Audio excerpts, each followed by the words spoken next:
Tudo bem, pessoal? Sejam bem-vindos a mais um Sanarcast Papo com Expert, o podcast onde eu converso com os principais professores e experts aqui da Sanar. A gente está numa série chamada Saúde Mental da Criança ao Idoso e no episódio de hoje a gente vai conversar sobre a residência médica. Será que a residência médica deixou de ser um sonho e virou um burnout? A gente se vê logo depois da vinheta.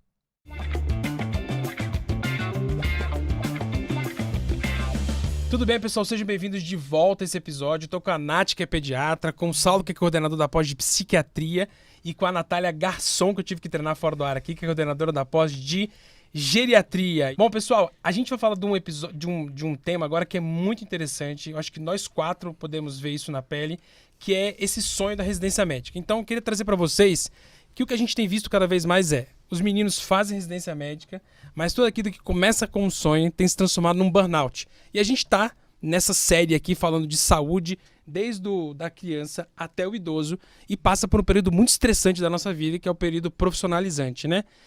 A residência médica tem virado um burnout, Saulo? Você que tem lidado com os meninos mais de perto?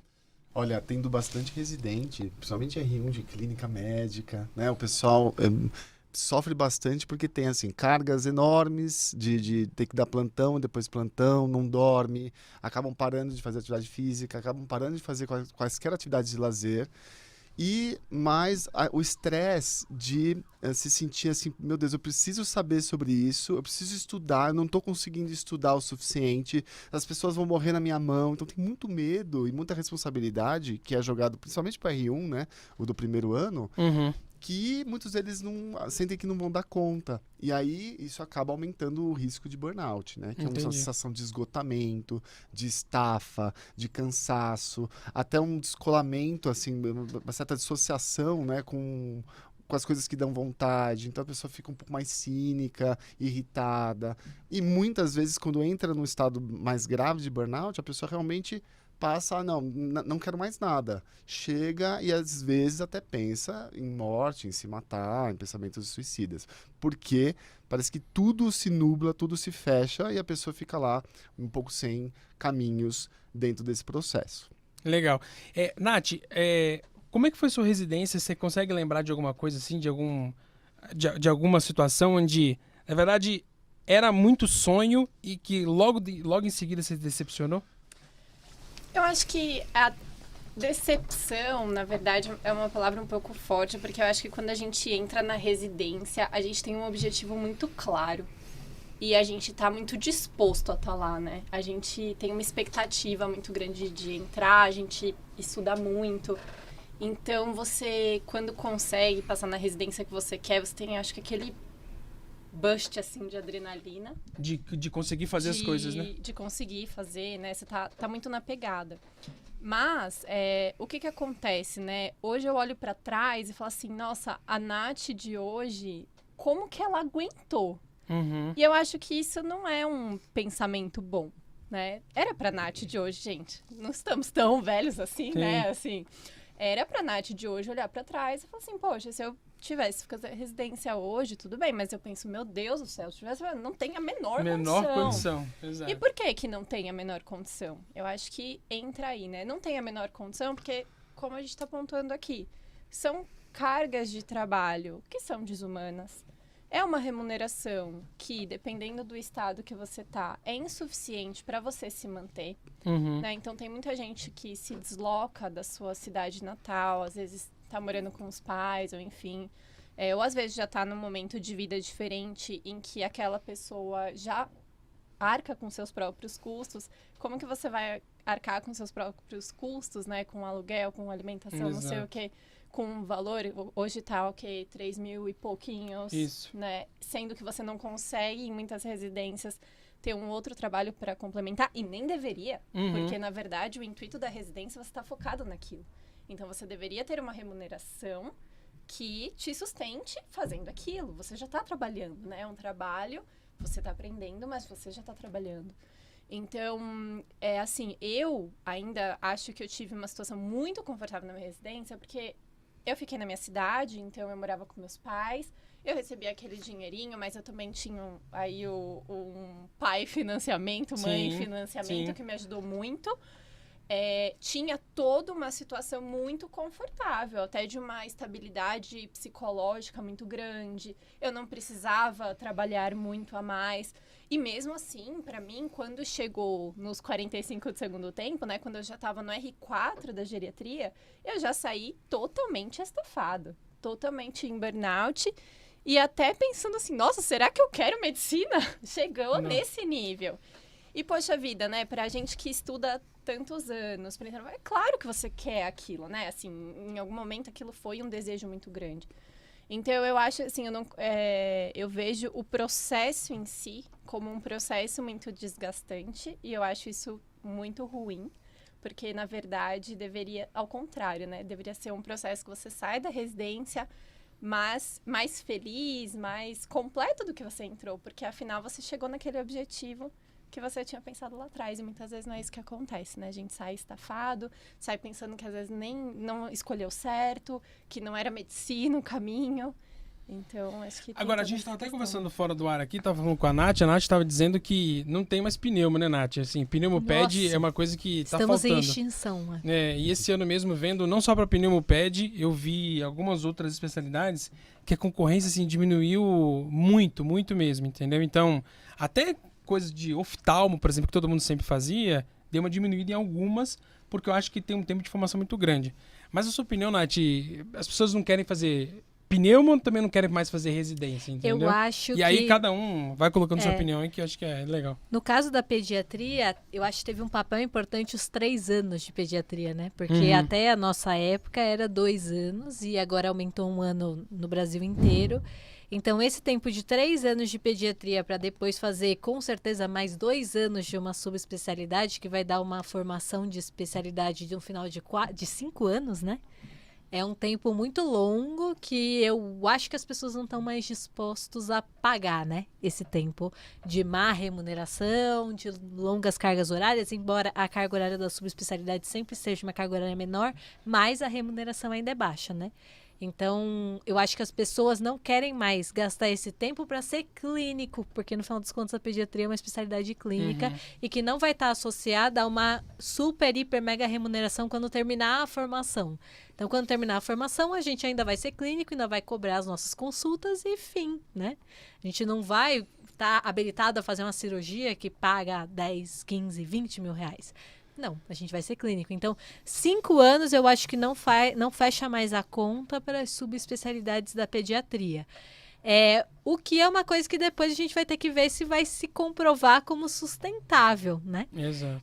Porque eu acho que a população, né, leigos, procuram especialistas quando eles têm problemas relacionados a especialistas. Então, vou falar aqui do meu caso da asma, que é a maior doença pulmonar crônica da infância e que pode ser manejada por um pediatra geral. No entanto, boa parte dos asmáticos tem um pneumo para chamar de si, né? E os asmáticos graves sempre vão precisar de um pneumo. Então, ainda vai ter campo para os subespecialistas. A questão é se eles vão continuar existindo conforme for passando o tempo. Eu tenho minhas dúvidas. Na psiquiatria também, Saulo, você acha? Então, você sabe que eu estava escutando, né, a Nath falar, e eu pensei, olha que coisa, parece que quando você faz a residência e você se submete a essa carga de trabalho dessa forma, quando você vira chefe, você fala assim pro residente, não, eu passei por isso e vai passar também. E a coisa se... Essa mentalidade é horrorosa, Exato, é uma né? mentalidade de trote, inclusive, o ciclo né? vai perpetuando. Exato, eu passei por isso, então você vai passar também. Todo mundo aguentou e faz parte aguentar, porque na medicina, nós médicos, a gente coloca pra gente que a gente tem que aguentar tudo, né? Então a gente tem que aguentar a dor, o sofrimento, a morte dos outros, as doenças, a gente pegar a doença, quando a gente pega a doença a gente trabalha, a gente não para, então a gente tem que aguentar tudo e se cuidar pouco. Na psiquiatria, uma coisa que a gente fala muito, né? Eu fui preceptor de residência e também na pós, a gente fala assim, gente, não existe cuidar de saúde mental sem ter saúde mental. Não tem como, porque a gente precisa ter um espaço interno, você precisa ter um lugar dentro de você que esteja aberto para outra pessoa. E quando a gente não está bem, né, seja com quaisquer questões, depressão, ansiedade, burnout, a gente não consegue ter esse espaço interno para o outro. Então a gente não consegue cuidar também. Então, a gente brinca, porque na residência de psiquiatria, em geral, os residentes eles não passam por estresses tão intensos, porque existe uma carga de trabalho um pouco mais tranquila mesmo.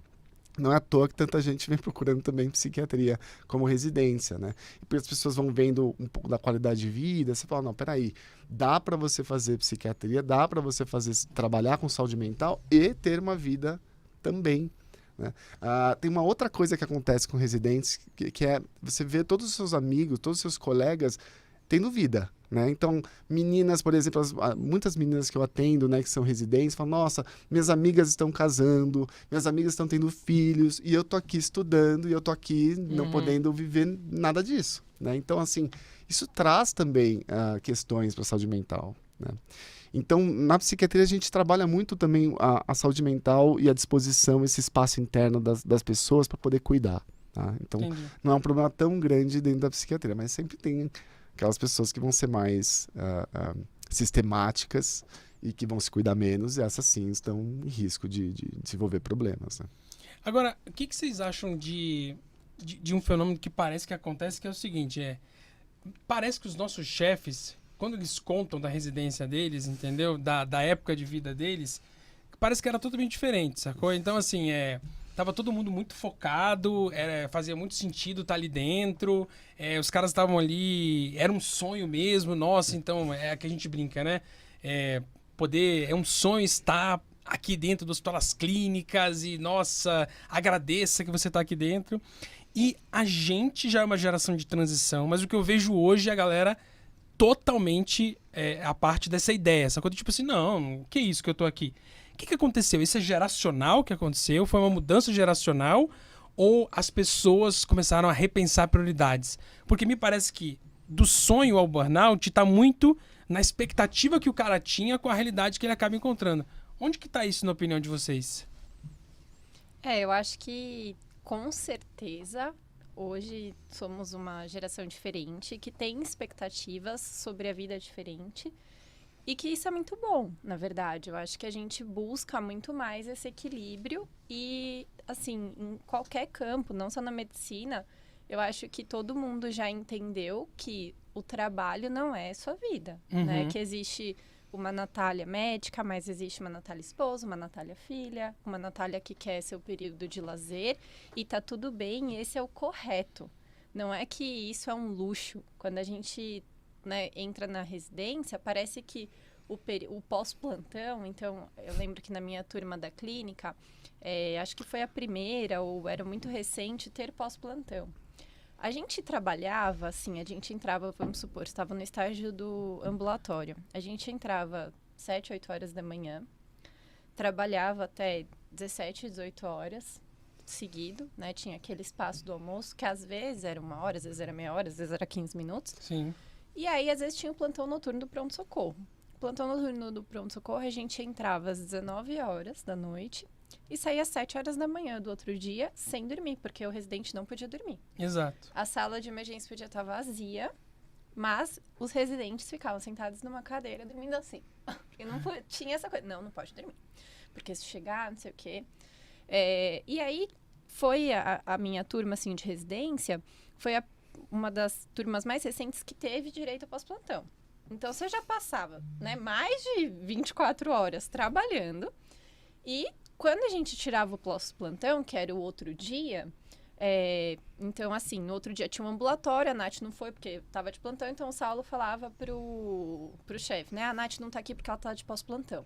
Aí o chefe já olhava com aquela cara, sabe, assim, como assim, né, tipo, ai... Na minha época não era assim. Esses frouxos. Isso. Então, assim, na cabeça de muitos chefes, não são todos, mas na cabeça de muitos chefes, isso é um sinônimo de fraqueza, o descanso é um sinônimo de fraqueza, porque a vida deles é o trabalho e para eles está tudo bem, que ótimo. Mas muitos de nós já não pensam assim e já não entende que a vida tem que ser assim e quer uma vida muito mais equilibrada e isso é saúde. Eu, como geriatra, posso falar isso, a gente tem que se cuidar desde a infância. A gente não pode tentar buscar o equilíbrio quando a gente está com 70, 80 anos, porque daí a gente vai correr atrás de muita coisa errada que a gente fez. Mudar hábitos com 70, 80 anos, sim, é possível, mas é muito mais difícil. E a gente vai correr atrás do prejuízo, que é o estresse. O estresse vai levar a aumentar a comorbidade, saúde mental, nem se fala, né? Eu vejo assim, do meu grupo de residência, todo mundo tá usando antidepressivo. Legal, estamos nos cuidando, estamos indo nos psiquiatras, estamos sendo medicadas. Mas assim, poxa, será que todo mundo? Então, assim, depressão é 100% dos residentes? Tipo, como que Olha, funciona que essa estimativa? Isso, né? Né? Como que é uma doença presente em 100% das pessoas? Eu Existe acho que isso, né? essa questão da comorbidade, né, de ser médico é uma comorbidade, né, aparentemente para doença mental, tem a ver com essa dificuldade em balancear trabalho com prazer, né? Como se prazer fosse uma exceção. Agora que eu tirei férias depois de 5 anos trabalhando, eu posso ficar 5 dias aqui sem fazer nada. Talvez se os pacientes não mandarem mensagem no celular, sabe? E na verdade não, a gente tem que ter nossos momentos de sentar para ler um livro, de parar tudo para ver uma série, de não responder paciente no domingo, né? Então eu já tive assim domingo de me mandar mensagem de exame que eu pedi de rotina para voltar em 3 meses e me mandar os exames. Eu simplesmente ignorei a existência daqueles exames. Porque não é um momento, né? Exato. Não é o momento de ver isso, né? Então, eu acho que a gente, como médico, precisa ter essa capacidade de criar esses momentos de lazer e de descanso mental e também de dizer não, porque é difícil pra gente dizer não, né? É impressionante, e eu faço um comparativo com vários amigos meus que têm outras profissões, como a gente recebe proposta de trabalho, né? É o tempo todo, tipo, nossa, você não quer dar um plantão? Nossa, mas vem trabalhar no ambulatório. Nossa, mas trabalha aqui. Não. Obrigada. Não quero, não. E as pessoas ficam, nossa, mas tanto trabalho, não sei o quê, mas não quero, porque não dá tempo. Porque eu preciso também dormir, porque eu preciso ficar com a minha filha, porque eu quero ir na academia, né? Então tem N coisas que eu também quero fazer nesse tempo que não seja assumir outro posto de trabalho, porque as pessoas acham que precisa me dar mais trabalho, né? E acho que as coisas se somam, o burnout acontece porque, na verdade, vem uma geração que busca isso e a residência, ela é uma engrenagem que não se adapta, né? Então as coisas começam a se quebrar, né? As pessoas, elas... Existe uma ideia, que é uma ideia que está até... Acho que tem uma questão geracional, de que a medicina é um sacerdócio e de que você precisa se doar completamente para a medicina, em todos os lugares onde você está. Inclusive, você está de férias, se você fala que você é médico, sempre tem alguém, né? Tem uma colega dermata, fala, nossa, nunca fala que eu sou dermato, porque as pessoas sempre vão querer mostrar alguma parte do corpo para ela, em qualquer lugar que ela esteja, mesmo de férias. Imagina numa piscina, esquece, né? Então, se ela tá na piscina, pronto, as pessoas vão querer já tá sem roupa, fazer ela trabalhar, né? Mas então tem uma coisa que eu acho que é, como que a gente coloca, né, limites dentro dessa questão? Ultimamente, com pandemia, muitos profissionais, inclusive, fazem atendimento dentro de casa. E aí, esses atendimentos dentro de casa, junto com tudo que acontece dentro da casa, Nossa. a quebra de limites entre trabalho e casa e rotina, e aí o que acontece? Aumenta o risco de burnout.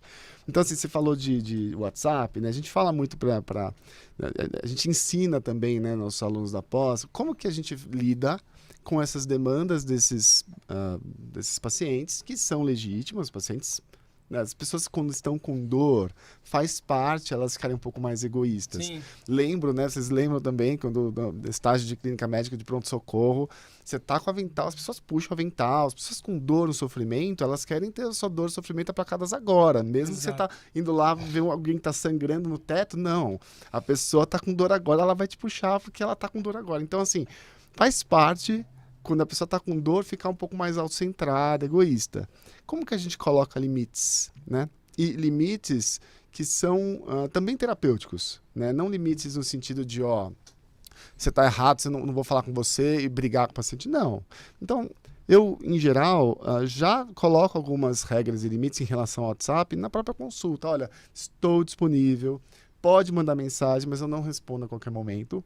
Né? Pode ser que a sua mensagem caia lá naquele limbo do WhatsApp, né? Vai lá para baixo e nunca mais encontre. Então, se isso acontecer, você manda uma outra mensagem e tal. E aí, quando eu puder, eu vou responder. E pode ser no dia seguinte, não tem como, né? Porque às vezes de noite também não responde, de madrugada esqueça, porque eu deixo o celular no silencioso. Então, vai para o pronto-socorro. Se precisar falar comigo depois, manda uma mensagem, eu vou ficar sabendo quando eu acordar, porque eu não vou acordar de madrugada, né? Não estou dormindo. Então, assim, quando você fala isso, já coloca isso de início, as pessoas já sabem o que esperar de você em relação à disponibilidade, né? Então, fica mais claro, inclusive para preservar vínculo, preservar essa relação e você também se cuidar no processo.